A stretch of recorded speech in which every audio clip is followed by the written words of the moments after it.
Hello, this video is for homework 8.3, notes 8.3, which can be used, of course, for homework 8.3 next week. And it is about calculating volume for spheres and pyramids and cones.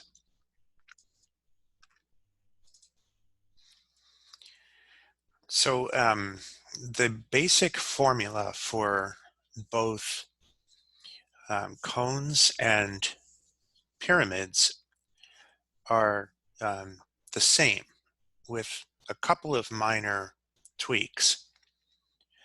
So we start with our basic volume formula, V equals BH, and it's a capital B, which means area of the base.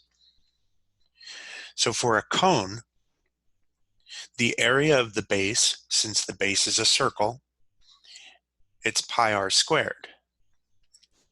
However, since it's a cone, we have one difference. We have this 1/3.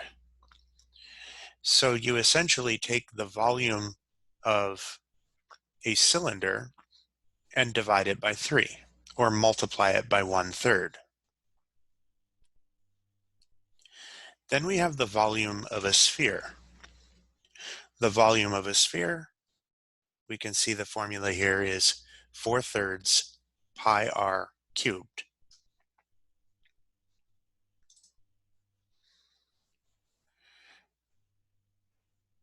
So some examples.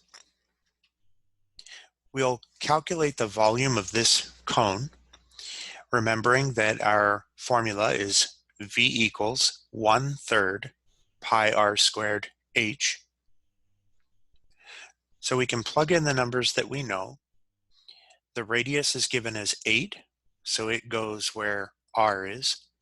The height is 16, so we end up with V equals 1/3 pi times 8 squared times 16. Be sure to follow the order of operations. We must do 8 squared first before we multiply it. So we end up with 1/3 pi times 64 times 16. For these, you'll use a calculator, and when you multiply this out, you end up with, because we're going to round to the nearest tenth, approximately 341.3 pi cubic yards. If you are told to leave your answer in terms of pi, then your answer would be left exactly as you see here. So it would be 341.3 pi cubic yards. It would be possible to substitute 3.14 for pi to get a more precise answer.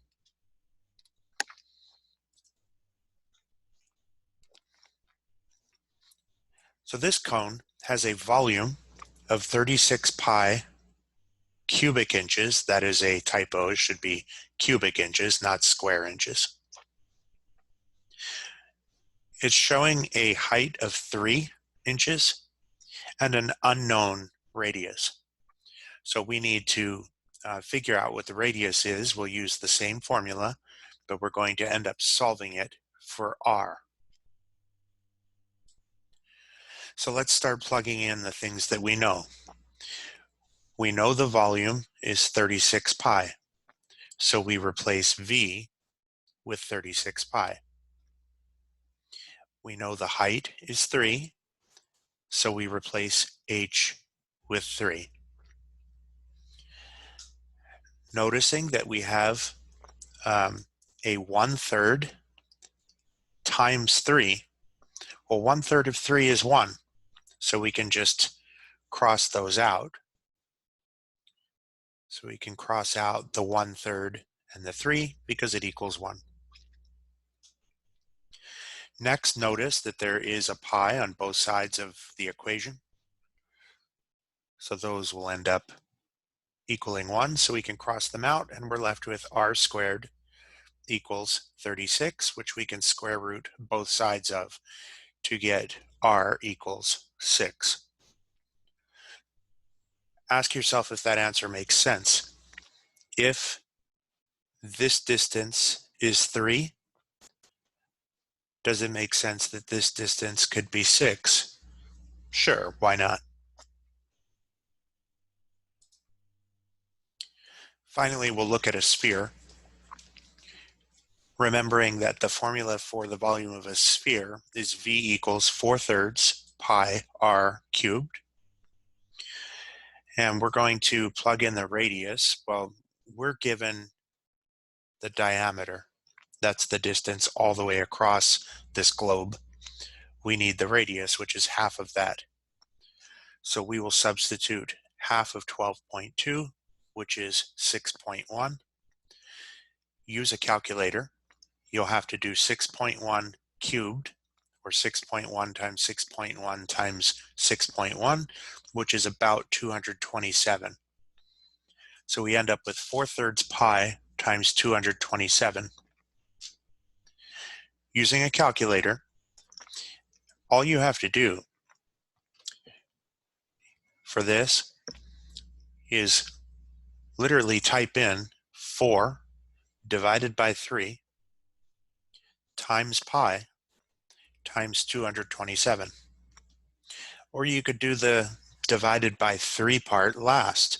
You could do 4 times pi times 227, and whatever that equals, divided by 3.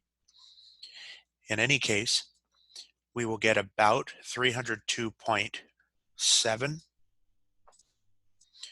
cubic centimeters. We were told to leave our answer in terms of pi,